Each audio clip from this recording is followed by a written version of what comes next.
दोस्तों, आज आप लोगों के लिए एक कहानी लेकर आया हूं जिसका नाम है नादान जिज्ञासा। एक गांव में हरिशंकर नाम का एक आदमी रहता था। उसके साथ उसकी पत्नी और उसका इकलौता लड़का रहता था। उस लड़के का नाम रोहित और उसकी उम्र लगभग 13 वर्ष होगी। हरिशंकर अपने लड़के को बहुत प्यार करता था। वो मेहनत मजदूरी करके अपने बच्चे को पढ़ाता लिखाता था। वो अपने बच्चे को एक बड़ा अफसर बनाना चाहता था। वो ये नहीं चाहता था कि उसका लड़का उसकी तरह मेहनत मजदूरी करे। बस उसका एक ही सपना था कि वो एक बड़ा अफसर बने। हरिशंकर के पड़ोस में एक पंडित का घर था। वो पंडित दूसरों के घरों में पूजा पाठ कराकर अपना जीवन चलाता था। पंडित के भी एक लड़का था। उस लड़के का नाम मोनू था। दोनों एक ही कक्षा में पढ़ते थे। उनका लगभग सारा समय एक साथ व्यतीत होता था, सिवाय सोने के। वे दोनों अच्छे दोस्त बन गए थे। पर पंडित का लड़का मोनू बहुत चालाक बुद्धि वाला था और रोहित उतना ही सीधा साधा। मोनू हमेशा रोहित को परेशान करता रहता था। एक बार की बात है, स्कूल से लौटते समय रास्ते में एक अमरूद की बाग पड़ती थी। मोनू रोहित को बहला फुसलाकर अमरूद तोड़ने को कहा। तुम अमरूद तोड़ो और मैं बाग वाले को आते देखूंगा तो तुम्हें बता दूंगा। बेचारे रोहित का मन नहीं था, पर वो अमरूद तोड़ने चला गया। वो अमरूद तोड़ ही रहा था, तभी अचानक बाग वाला आ गया। मोनू ने देखा और चिल्लाकर भाग गया। बेचारा रोहित भागा, पर बाग वाले ने उसे पकड़ लिया। रोहित को मारा और सारे अमरूद भी छीन लिए। इसी तरह मोनू रोहित को हमेशा परेशान करता रहता था।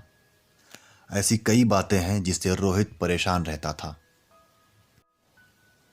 रोहित हमेशा टाइम से स्कूल के लिए तैयार हो जाता, पर मोनू की वजह से लेट हो जाता। रोहित के बापू उसे अकेले स्कूल जाने के लिए मना करते थे। जब कभी मोनू स्कूल नहीं जाता तो हरिशंकर भी रोहित को स्कूल नहीं जाने देते या खुद छोड़ाते थे। रोहित हमेशा अपने बापू से पूछता, आप हमें अकेले स्कूल क्यों नहीं जाने देते बापू? अब मैं बड़ा हो गया हूँ। उसके बापू इधर उधर की बात करके बात को टाल देते। एक दिन दोनों सुबह एक साथ स्कूल जाते हैं। स्कूल से छुट्टी होने के बाद समय पर घर नहीं पहुँचते हैं। उनके घर वाले बहुत परेशान होने लगते हैं। वे दोनों कुछ अपने दोस्तों के साथ कहीं घूमने लगते हैं, जिससे वो घर को देर में पहुंचते हैं। उनके घर वाले उनको बहुत डांटते हैं। रोहित के बापू ने रोहित को डांटने के बाद उसे समझाने लगे, देखो बेटा, ऐसे कहीं उधर उधर घूमने मत जाया करो, हमें तुम्हारी फिक्र होने लगती है। रोहित बोलता है, बापू हमारी इतनी फिक्र ना किया करो। इतनी फिक्र क्यों करते हो? जब देखो तब कभी शाम को गांव से बाहर नहीं जाने देते, बाहर खेलने नहीं जाने देते। क्यों बापू, इतने डरते क्यों हो बापू? उसको देखो, मोनू को पूरा पूरा दिन कभी घर से गायब रहता है। उसको कोई नहीं रोकता, ना ही कोई डांटता है। क्यों बापू? तभी हरिशंकर एकदम से बोलता है, तुम्हें नहीं पता गांव के पीछे दक्षिण में? इतना कहकर वो शांत हो जाता है। बात बदलने की कोशिश करता है, क्योंकि वो बात अभी रोहित को नहीं बताना चाहता था। तभी रोहित बोलता है, गांव के पीछे दक्षिण में क्या बापू? तुम मोनू के चक्कर में ज़्यादा ना पड़ा करो, समझे? बापू आप हमसे कुछ छिपा रहे हैं। गांव के पीछे क्या बापू, बताओ ना। रोहित जिद करने लगता है और रोने लगता है। बहुत कोशिश के बाद उसके बापू मानते हैं और कहते हैं, मैं जो कहने जा रहा हूं उसे ध्यान से सुनना। तुम्हारे स्कूल के पीछे वाले रास्ते पर एक बहुत बड़ा घना जंगल है, कई 100 साल पुराना। वहां कोई नहीं जाता है, तुम भी कभी उधर मत जाना। कभी कभी जंगली जानवर वहां आ जाते हैं।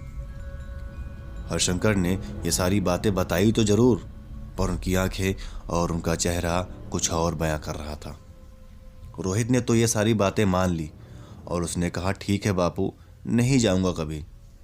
पर सुबह होते ही उसने ये सारी बात मोनू को बताई तो मोनू जोर जोर से हंसने लगा और कहने लगा, तुम भी उनकी बातों में आ गए?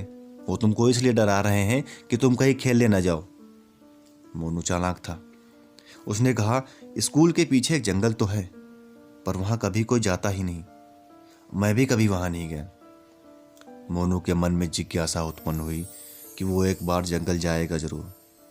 रोहित उसे वहां जाने के लिए मना करता है। मोनू कहता है, तुम भी अपने बापू के बातों में आ गए। अरे चल के देखते हैं कि उस जंगल में ऐसा क्या है कि कोई जाता ही नहीं। चलते हैं किसी दिन। रोहित ने कहा, मेरी माँ ने मना किया है, मैं नहीं जाऊंगा। मोनू कहता है, माँ बापू को पता ही नहीं चलेगा। मोनू बहुत जिद करने लगता है और कहता है, अगर तुम मेरे साथ नहीं चलोगे तो मैं तुम्हारे साथ कभी स्कूल नहीं आऊँगा और हमारी दोस्ती आज से खत्म।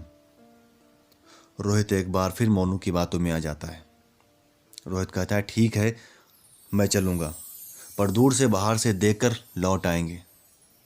मोनू बहुत खुश हो जाता है।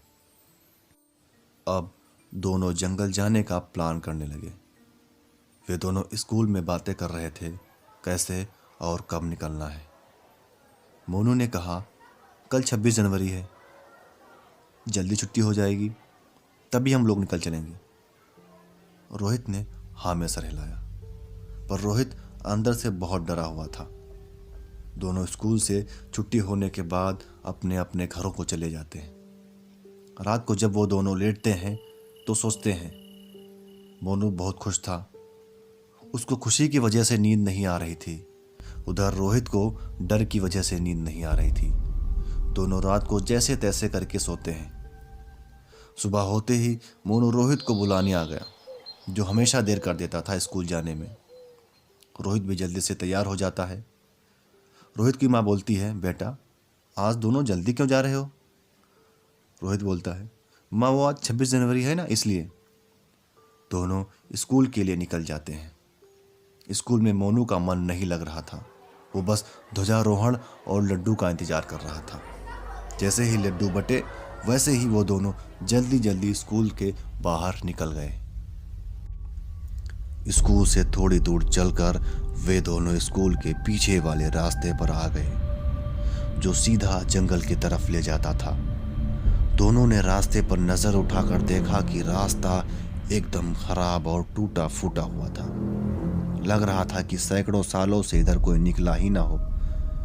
रास्ते पर एकदम सन्नाटा पसरा हुआ था, ना ही एक भी पक्षियों की चहचहाहट, एकदम शांत।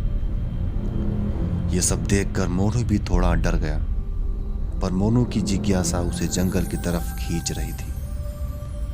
दोनों धीरे धीरे आगे बढ़ रहे थे। रास्ते पर सिर्फ उनके स्कूली जूतों की आहट उनको सुनाई दे रही थी। वो डर के मारे अपने कदमों को आहिस्ता आहिस्ता रखने लगे कि कहीं कोई जंगली जानवर उनकी आहट सुनकर आ न जाए।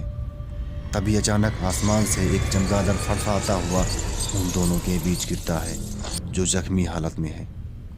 ये देखकर रोहित बहुत डर गया। दोनों बहुत तेज जंगल की तरफ भागने लगे। सामने कुछ दूर से जंगल दिखने लगा। वो दोनों रुक गए। रुककर दोनों ने राहत की सांस ली। रोहित ने कहा, वो देखो जंगल दिख गया। दोनों खड़े होकर जंगल देखने लगे। जंगल मानो ऊपर से काली चादर ओढ़े हुए था। जंगल के चारों ओर धुआं ही धुआं फैला था। जंगल अभी काफी दूर था, कुछ साफ दिख नहीं रहा था। मोनू ने कहा, थोड़ा पास चल कर देखते हैं। रोहित ने कहा, नहीं नहीं, अब वापस चलते हैं। मोनू ने कहा, बाहर से ही देख कर चले आएंगे। मोनू जंगल की तरफ चल देता है। रोहित खड़ा रहता है, पर अकेले डर कर वो भी उसके पीछे पीछे चलने लगता है। रोहित इतना डरा हुआ था कि उसके हाथ पैर थर थर कांप रहे थे। उसके चेहरे पर पसीने की बूंदें चमकने लगी थी। रोहित अपने सिर से कान के पास आए पसीने को पोंछते हुए बोला, मोनू भैया अब यहाँ से वापस चलते हैं। मोनू ने कहा, बस अब तो आ ही गए। दोनों जंगल के पास पहुंच जाते हैं। दोनों जंगल को देखते हैं, पहले जंगल के दाएं फिर बाएं, उसके बाद ऊपर की तरफ नजर उठाकर देखते हैं, मानो जंगल आसमान को छू रहा। मोनू जंगल के अंदर देखने की कोशिश करता है, कुछ स्पष्ट दिखाई नहीं दे रहा था।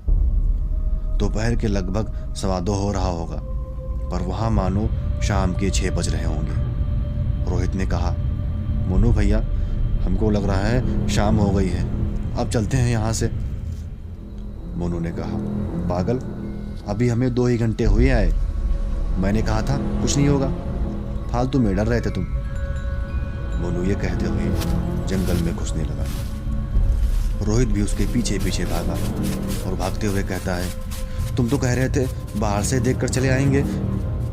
मोनू ने कहा, अब इतनी दूर आ गए तो अंदर चलकर भी देख लेते हैं। डरो मत, कुछ नहीं होगा, बापू सिर्फ तुमको डराने के लिए बोल रहे थे। मोनू की जिज्ञासा ही उसे जंगल के अंदर आकर्षित कर रही थी। मोनू जंगल में प्रवेश करता है। जंगल के अंदर धुंध छाई हुई थी। दोपहर में मानो पूरी तरह शाम हो गई। उसके अंदर एकदम सन्नाटा था। दोनों आगे बढ़ते हैं। उनके कदमों से सूखे पत्तों पर चलने की आवाज पूरे जंगल के सन्नाटे को तोड़ रही थी। वे धीरे धीरे आगे बढ़ रहे थे।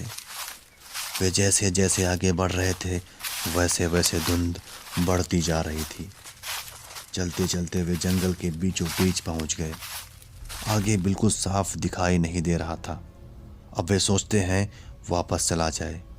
जैसे ही वे पीछे मुड़ने वाले होते हैं तभी अचानक उनको एक प्यारी सी सुगंध आने लगती है। उस सुगंध से वे दोनों अपने आप आगे बढ़ने लगते हैं सुगंध की दिशा की ओर, जिस तरफ से वो आ रही थी। कुछ दूर चलने के बाद वो सुगंध गायब हो जाती है। तभी सामने एक गुफा दिखाई देती है। मोनू ने कहा, अरे इसमें गुफा भी है, चलो अंदर चलकर देखते हैं। रोहित ने कहा, नहीं नहीं, मैं नहीं जाऊंगा। मोनू ने कहा, अभी तक कुछ हुआ? फालतू में डर रहे थे।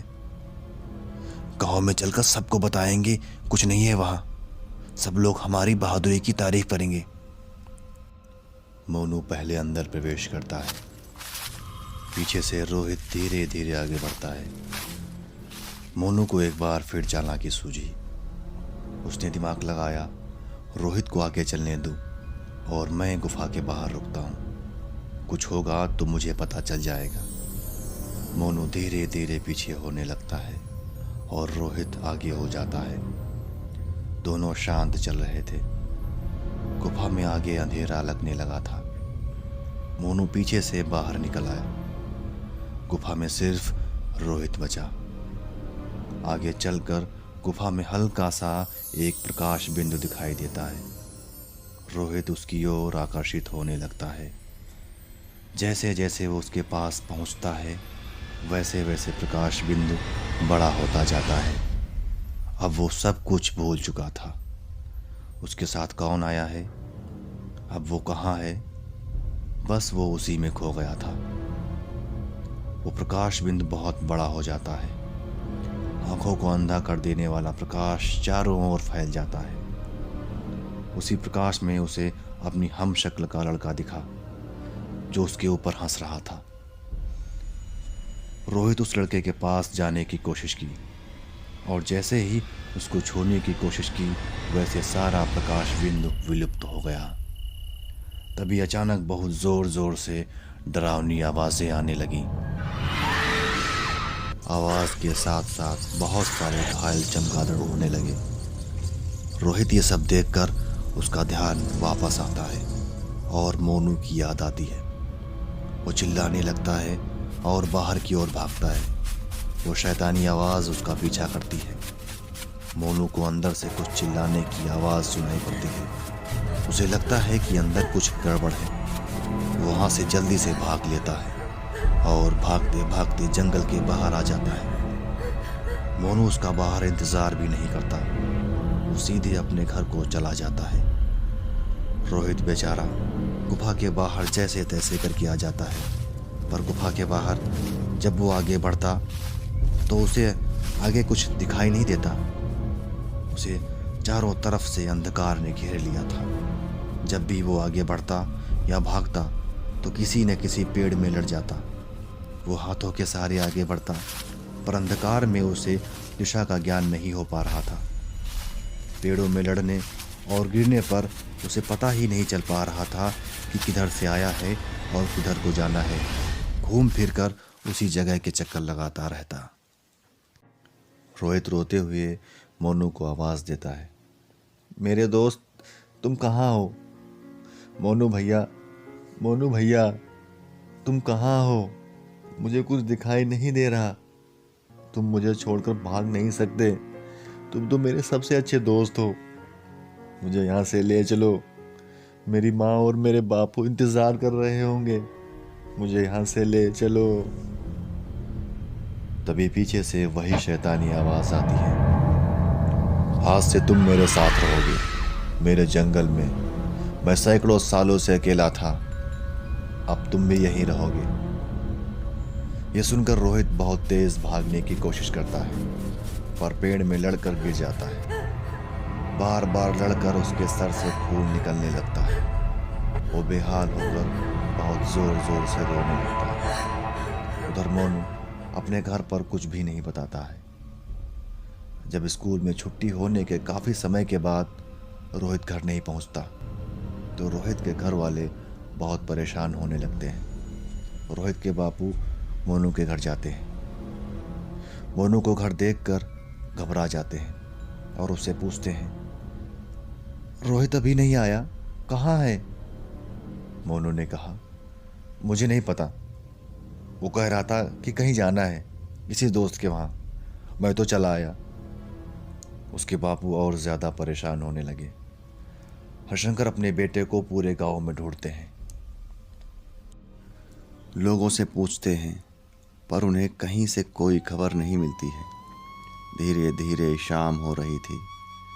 जब गांव की औरतें रात्रि के भोजन की व्यवस्था में लगी होती हैं, उधर रोहित की माँ रोहित को पूरे गांव में ढूंढती फिर रही है। दौड़ दौड़ कर लोगों से पूछती फिर रही है। और रोहित के बापू गांव के बाहर बैठे रोहित का इंतज़ार कर रहे हैं कि कहीं से रोहित आता हुआ दिख जाए। उसकी माँ का रो रो के बुरा हाल हो गया है। रोते रोते बेहोश होकर गिर पड़ती है।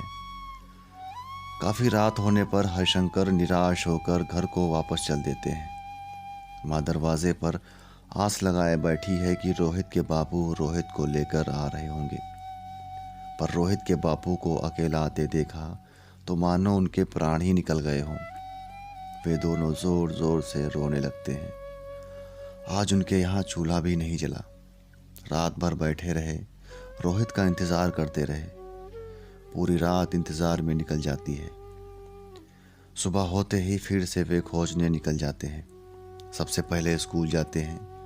वहाँ से पता चलता है कि दोनों झंडा फहराने के बाद निकल गए थे। माँ गाँव में फिर से ढूंढती फिर रही है। हरिशंकर रोहित के दोस्तों के घर जाकर पता करते हैं। वहाँ से भी निराश होकर लौटते हैं। ऐसे ही पूरा दिन गुजर जाता है। दोनों निराश होकर घर लौटते हैं। तीसरा दिन भी ऐसे ही निकल जाता है। कई दिनों तक खोजते रहते हैं, पर उन्हें कहीं से कोई खबर नहीं मिलती है। हरिशंकर कहीं भी जाते तो उनकी नज़रें रोहित को ही खोजती रहती, भले ही किसी काम के लिए गए हों। शायद रोहित कहीं दिख जाए, पर जंगल के बारे में कोई सोच ही नहीं सकता था, क्योंकि वहाँ कोई गांव का आदमी तक नहीं जाता तो बच्चे कैसे चले जाएंगे। अगर सोच भी लेता तो वहाँ जाने की हिम्मत नहीं कर पाता। अब घर वाले हिम्मत हार चुके थे। रोहित की माँ हमेशा गुमसुम रहती, किसी से कोई बात ही नहीं करती। और हरिशंकर का भी वही हाल था। घर मानो वीरान सा लगने लगा हो। रोहित कई दिनों महीनों तक निकलने की कोशिश करता रहा। पेड़ों से टकरा टकरा कर सर बिल्कुल फट सा गया हो, चेहरा पूरा खून से सना हुआ। स्कूली ड्रेस का सफ़ेद हाफ शर्ट भी अब पूरा लाल पड़ गया था। रोहित मदद के लिए रोता रहा, पर बाहर निकल नहीं पाया। आखिरी सांस तक लड़ता रहा। आखिर में रोहित ने जिंदगी से हार मान ली।